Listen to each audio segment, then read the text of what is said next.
8th International Day of Yoga this year, 2022. Well, you know what's the theme that we are celebrating this year with? The theme in 2021 was Wellness Through Yoga, and this year it is Yoga for Humanity.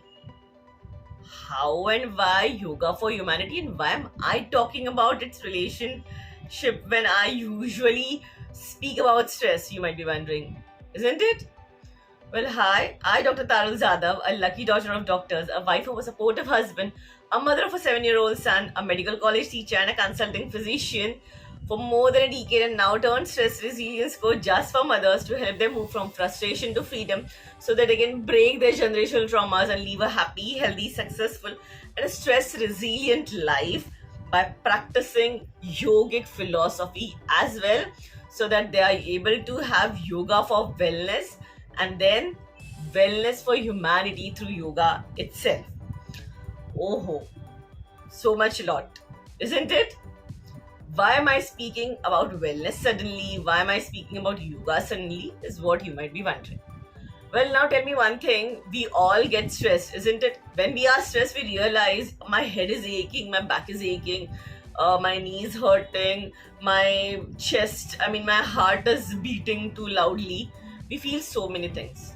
Are we healthy at that point of time?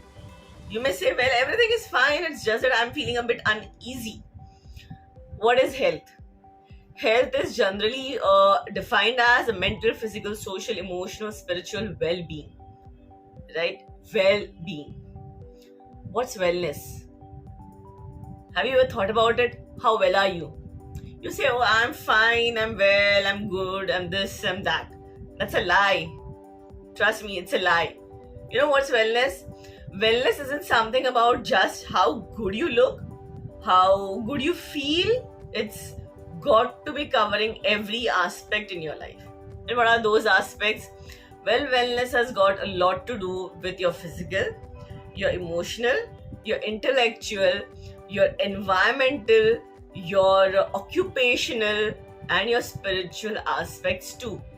Now tell me, how well are you? You might say, oh, kind of well, kind of not well. Well, that's okay. None of us is 100% all well.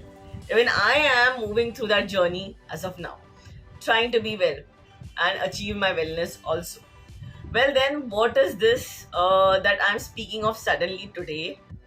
Has it got any relevance? Definitely has got. We'll know in some time. Well, we all are going through a major lifestyle changes. Post COVID, it was a different era altogether. Pre-COVID. Post-COVID, it's all the more different. Many things have got on our nerves. We have become a bit more anxious. We have become a bit more cautious. The trauma hasn't left us somewhere, has left us somewhere, and the hurt we still carry with the lost family members or the lost or the setbacks that we have had with it. And the pandemic also has made us realize that our health, jaan hai to jahan hai, is cautious. And we end up worrying a lot about our family members, therefore. Well, that worry to a certain extent, how good is it? We need to worry, right? We are supposed to be worrying. Well, then we need to be well as well. If we are worrying about someone, who will worry about them if we are not there? Jokes apart, we need to be well.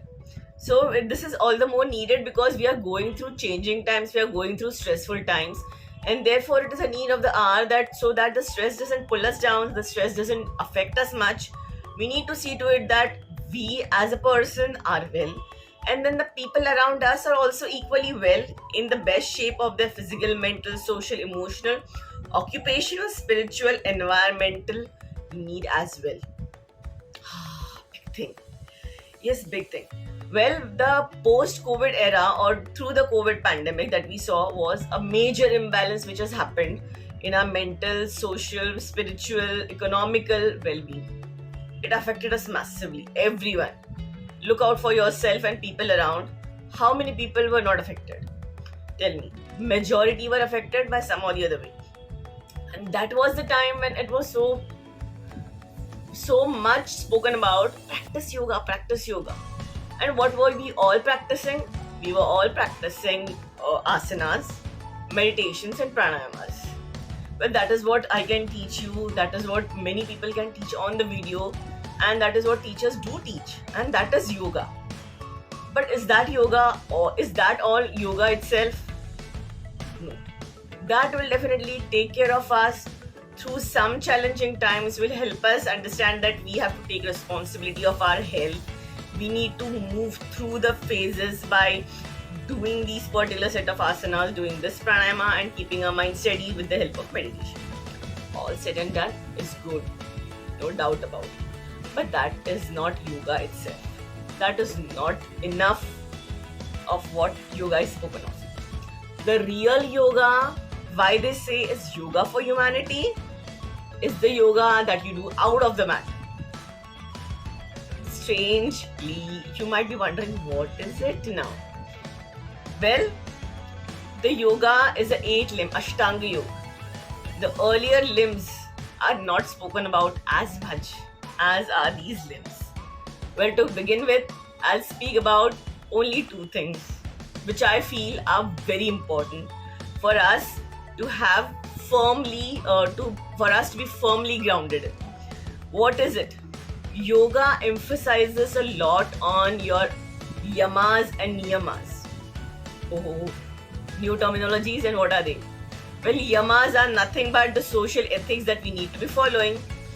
लोगों के साथ कैसे व्यवहार करना है, दूसरों के साथ कैसे बर्ताव करना है, उसमें क्या norms, social conducts, code of conducts या ethics should be followed is laid down by yoga itself. And now these are some of the things that we as kids learn in our school, in our social studies, or in a community living, or what you say, how to behave with people around, or strangers, or when guests come in the house. And over a period of time we forget. Why? Because we feel changing need of time demands different social ethics to be followed. ऐसे ही मतलब the world is not fair, why be fair kind of philosophy is what we end up adopting. Well, but then does that help us move ahead happily? In no way. I would suggest we go back and correct our roots and practice the yamas and the niyamas. Well, what are the yamas? The yamas which are laying down the social ethics are ahimsa, satya, asteya, brahmacharya, and aparigraha. Now, heavy words but simple things, I'll tell you. What is ahimsa? Yoga emphasizes a lot on practicing non-violence. Non-violence, not just physical non-violence, even in thoughts, actions, and words. Okay, non-violence not for just for people around, but even for self. Strict. Come on, tell me now, how many negative thoughts you have thought about yourself? I'm bad, I'm this, I'm that, I should not be doing this for myself. How many times have you been self-punishing? Okay, think about it. Take your own time. How many times have you tried to do something that will harm someone else, knowingly, unknowingly, because you feel that person has been unfair with you? Think about it. Yoga advocates that if we really want to lead a happy, healthy, successful life, yamas and niyamas have to be followed. First being ahimsa. Satya is telling the truth. Now the truth has to be told in such a way that it doesn't hurt anyone, and it is not mean, it has no selfish motive, and the person takes it comfortably. Tell that. We camouflage, we manipulate most of the time for our own selfish needs. Now there should be no swarth when you're telling this truth. The truth should be truth, non-manipulative. Then you have asteya, then you have brahmacharya and aparigraha. No stealing, no holding. That is not declaring that ye काम मैंने किया है when it is someone else's work. Not taking the undue credit of their efforts, or appreciating the things that they have done as their done. Then you have brahmacharya as controlling your urges, impulses. Well, since kids itself, we know that when we were kids, right? Whenever we would ask anything to parents, they would immediately satisfy and fulfill our desires. We have never experienced what it is like to control our urges, and that's the reason why we feel we want it now means we want it now. We don't have that patience philosophy at all. But yoga teaches us patience. It tells us, wait, control your urges, control your impulses. Subtle thing, important, a lot. Then it also teaches us aparigraha. You know, nowadays, when there is sale, we end up holding a lot many things. We females at least do that many a times. We hold up, our cupboard is all stacked up with clothes, and then on the D-Day we feel we have nothing to wear. That's not good. I'm trying to control it, but even that's not good. Even for the rainy season, if we want to save something, which we have been holding in the cupboard for the last so many years, it's not good. During the COVID times, we encountered these. Now, would you appreciate someone, in case if you had no food storage in your house, someone who is just going to the grocery shop and holding up everything and keeping it with themselves? You would definitely feel that individual to be a villain at that point of time. So, how would you think was his social conduct?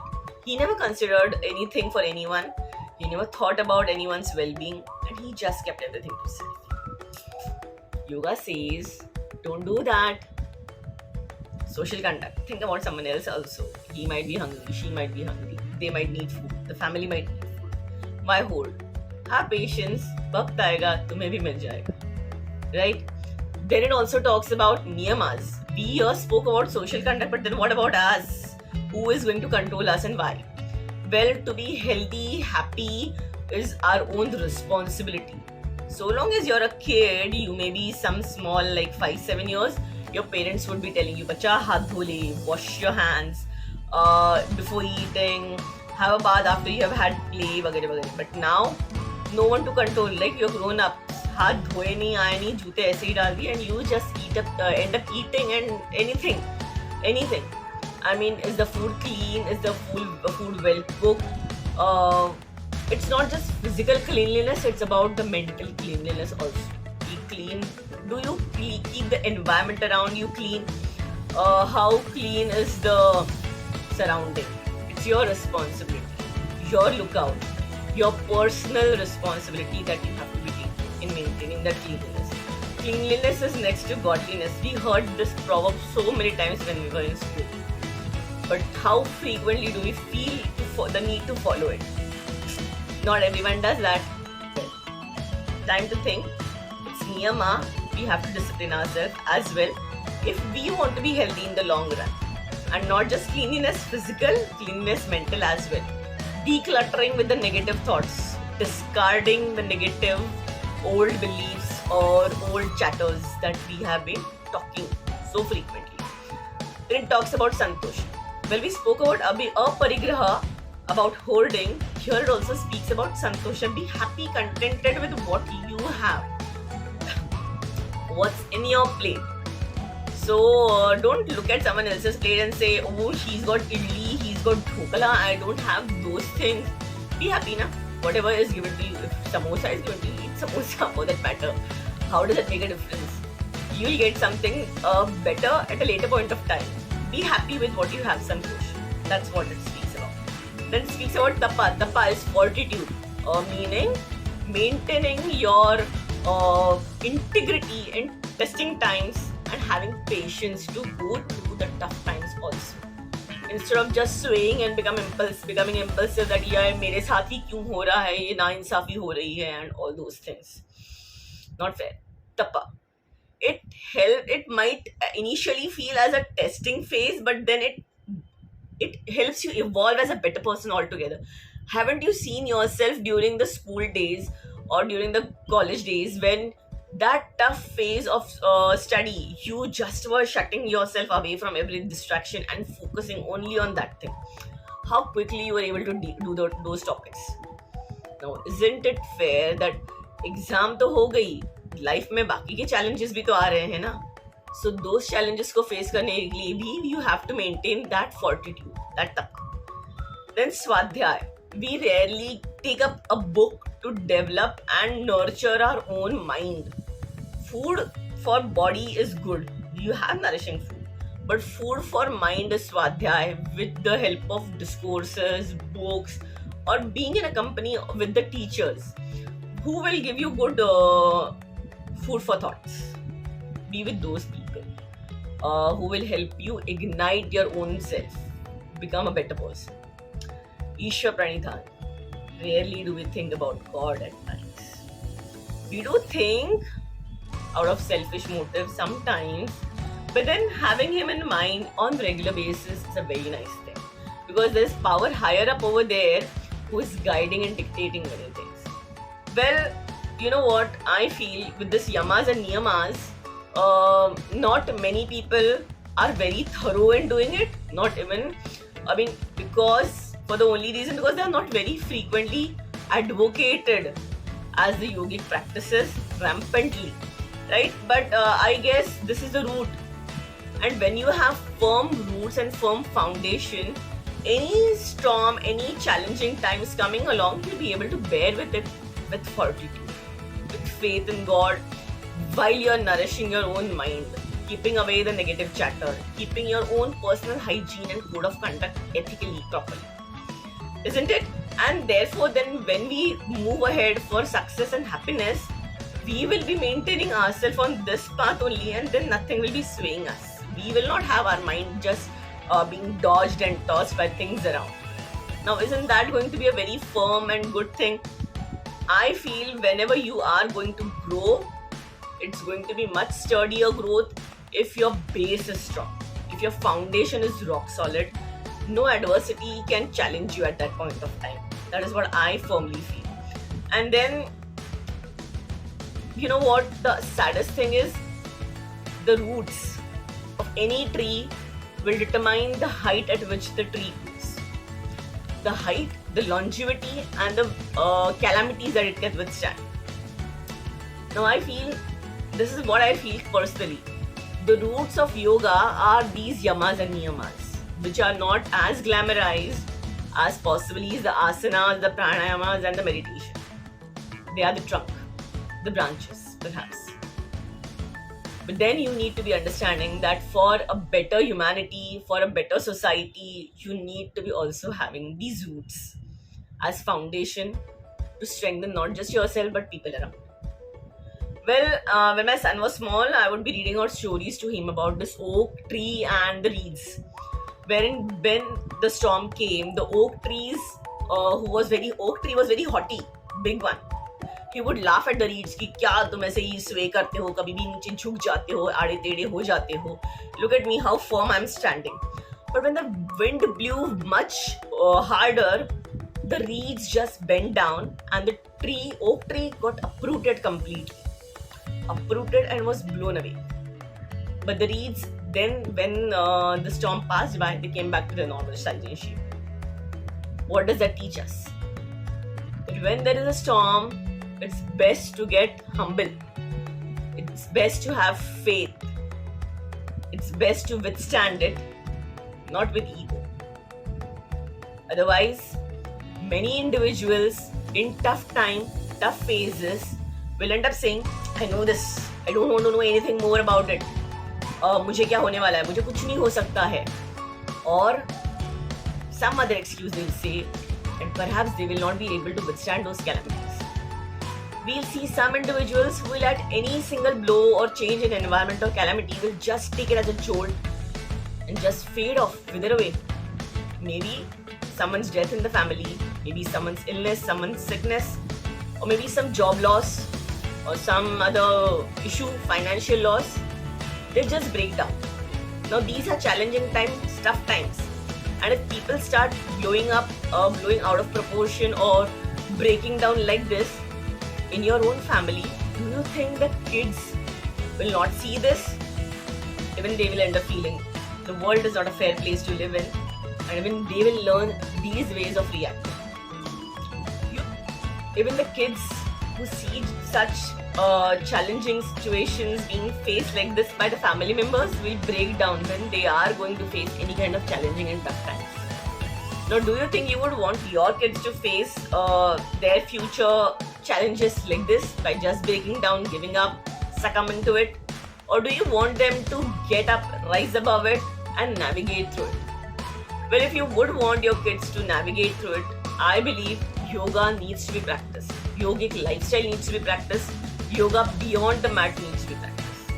Why? Because every event, every challenging time will then teach us how to be humble, grateful, and how to develop our own skills to navigate through it. Changing times require a changed us, a new us, change perspective. And change is inevitable, right? Therefore, how can we be the same? We need to keep changing, evolving ourselves, because every challenging time has to pass. With the faith in our mind that this too shall pass, which yoga ingrains in us, I certainly feel that we need our next generation more resilient, which will happen only if the family members, that too, if the mother learns how to develop resilience. If she learns to take up every challenges with, yes, I can do it, yes, we'll go through it, and yes, we'll make through it. I feel the next generation then is in safe hands because the shapers are real good teachers then. The shapers, the mothers I mean, they are real good teachers. Well, what do you think about this perspective and this belief or this understanding of mine about yoga for humanity, or rather wellness for humanity through yoga? I feel the challenging times, the lifestyle disorders, and everything needs a different change from us. The change has to begin with us, and let's begin to adopt the change by making tiny, tiny changes, at least at the niyamas and the yamas level. Make our roots strong and the foundation strong, and then we'll be able to grow much higher and higher eventually. What do you think? I would want to know in the comments below.